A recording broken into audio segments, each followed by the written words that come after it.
Most people think military power is just about who has the most soldiers. They're wrong. From hidden militias in the jungle to the terrifying nuclear triad that can end civilization in 30 minutes. Power isn't a number, it's a ladder. Every nation on Earth is standing on a different rung, and the higher you go, the more the rules of physics and economics begin to change. Today, we are stripping away the propaganda. We are breaking down the 7 levels of military power. We'll see why some tiny nations are untouchable, why some giants are actually paper tigers, and where the world is heading in 2025. Welcome to the hierarchy of war. This is level 1 to level 7. Let's begin. At the very base of our ladder is level 1, the guerrilla. This is what we call ghost power. At this level, you have no formal air force. You have no multi-million-dollar tanks. Often, you don't even have a recognized flag, but you possess the one thing that most superpowers fear more than anything else: invisibility. The goal of the guerrilla isn't to win a war on a traditional battlefield. It's to make the cost of staying so high that the occupier simply breaks. Think of the mujahideen, or modern decentralized insurgencies. They use asymmetric warfare. They turn a $500 drone into a precision-guided missile. They turn a $20 shovel into a lethal trap. They don't need to defeat a $100 million fighter jet in the sky. They just need to blow up the fuel truck that feeds it on the ground. Level 1 is the most resilient power on Earth because you cannot kill an idea with a cruise missile. However, level 1 has a hard ceiling. You can defend your home, you can make an invader bleed, but you can never project power. You cannot change a map. To do that, you need a professional structure. You need level 2. Level 2 is the porcupine. This is the level of total defense, and it is where some of the smartest nations on Earth reside. Think of Switzerland, Finland, or Singapore. These countries have a very specific military philosophy. I don't want your land, and you definitely don't want mine. A porcupine nation recognizes that it cannot win a global war, so it turns its entire geography into a fortress. Switzerland is the gold standard here. For decades, they wired their bridges with explosives and built massive artillery batteries directly into the faces of their mountains. Finland does the same with its vast forests, training a massive percentage of its population to turn every tree into a sniper nest. At level 2, you have a professional army, advanced air defenses, and a highly disciplined citizenry. You aren't trying to colonize neighbors. Your message to the world is simple. We might not win the war, but we will make sure you lose your entire army trying to take us. This is the ultimate defensive deterrent. But the porcupine has a weakness. They are safe in their shell, but they have no say in global politics. To get a seat at the table of the great powers, you need muscle that can move. You need level 3. Now the scale shifts from defense to offense. Level 3 is the bully. This is the first level where a nation can actually project power across a border to dictate terms to its neighbors.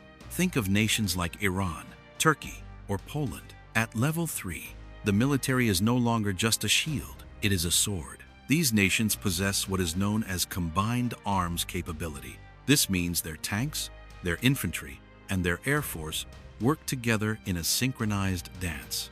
They don't just buy bullets, they have a domestic arms industry that manufactures the future. The bully is the king of their neighborhood. They can use the threat of force to secure trade deals or stop a pipeline from being built. However, they are still tethered to their home bases. If a level 3 power tried to fight a war 5 to 1,000 miles away, their trucks would run out of fuel. Their soldiers would starve. They are powerful, but they are limited by the reach of their own supply lines. To break the leash, you need level 4. To reach level 4, you have to be able to ignore the map. This is the Voyager. Only a handful of nations on this planet can truly claim this level, primarily France and the United Kingdom. Level 4 isn't about how many soldiers you have, it's about logistics. It is the incredibly rare ability to pick up 5,000 soldiers, 50 tanks, and a squadron of fighter jets, and land them on a different continent within 48 hours. Most armies in the world would starve once they leave their own borders. A Voyager power, however, brings the kitchen, the hospital, the fuel, and the ammo factory with them. This requires blue water navies, massive ships that can stay at sea for months without touching land. When a Voyager intervenes in a distant conflict, they are demonstrating the ability to strike anywhere. They don't need to be the biggest country, they just need to be the most mobile. But in 2025, even a fleet of ships can be sunk by a teenager with a laptop. To survive the modern era, you need Level 5. We are now entering the realm of the invisible war. Level 5 is the architect. In the modern age, a nation with 1 million traditional soldiers can be completely defeated by a nation with 1,000 elite engineers. Level 5 is about information dominance. The architect doesn't just shoot at the enemy, they control what the enemy sees. If you can blind an enemy's satellites, their smart bombs become dumb iron. If you can hack their communication grid, their generals become deaf and mute. This level is defined by cyber warfare and AI-integrated battlefields. Countries like Israel are the pioneers of this level. At Level 5, you don't destroy the enemy's body, you destroy their brain. You make their technology work against them. It is a level of power that is nearly impossible to defend against, unless you are also an architect. But even the best hacker in the world stops typing when a nuclear missile is headed for their city. For that, you need Level 6. Level 6 is the Reaper. This is the absolute deterrent. It is the power of the nuclear triad. To be a Reaper, it isn't enough to just have a nuclear bomb in a basement. You must have the three-headed monster, the ability to strike from land-based silos, from stealth bombers in the air, and from silent, invisible submarines hidden deep under the ocean. There is a very small, exclusive club of nations that hold this power. The logic of Level 6 is both simple and terrifying. If I die, everyone dies. This is the doctrine of mutually assured destruction. Level 6 power creates a strange paradox called the long peace, because the cost of a direct war between two Reapers is the end of human civilization. They almost never fight each other directly. Instead, they fight proxy wars, using Level 1 guerrillas. The Reaper is the ultimate defensive shield, but it is also a cage. You have the power of a god, but you can't use it to solve a minor border dispute. It is the final word in any argument. Finally, we reach the summit. Level 7, the hegemon. In the long history of our species, this seat is almost always vacant. It belongs to the nation that doesn't just win wars, but writes the rules of the world. A Level 7 power doesn't just have a strong military. They own the system that every other military operates within. They control the global seas. They control the global reserve currency. They own the satellites, the fiber optic cables, and the primary languages of global diplomacy. Since 1945, this has been the United States.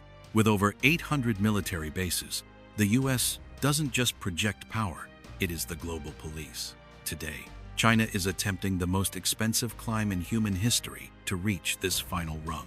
Level 7 is the peak of human organization.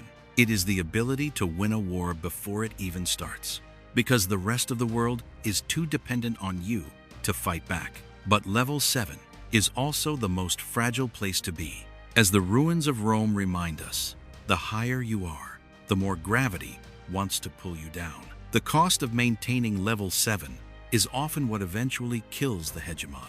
The ladder of military power is never static. It is constantly moving. Today, we see a fascinating shift. Level 1 guerrillas are finding ways to use Level 5 AI technology to skip the middle rungs of the ladder. We see Level 3 bullies teaming up to challenge the Level 7 hegemon. Where does your country stand on this ladder? Are you part of a porcupine nation, safe but silent? Or are you living in a Reaper state, holding the power of life and death for the planet? Understanding these levels is the only way to make sense of the chaos we see on the news every night. But military power is only half the story. In our next video, we are going to look at the one force that can topple a Level 7 hegemon without firing a single shot: economic collapse. If you want to understand the invisible forces that truly shape our world, hit the subscribe button and join our community. We are building the ultimate archive of global strategy. Which level do you think is the most dangerous for the future of humanity? Tell me your theories in the comments. I'm reading them all today. I'm your host, and this was Level 7. Thanks for watching.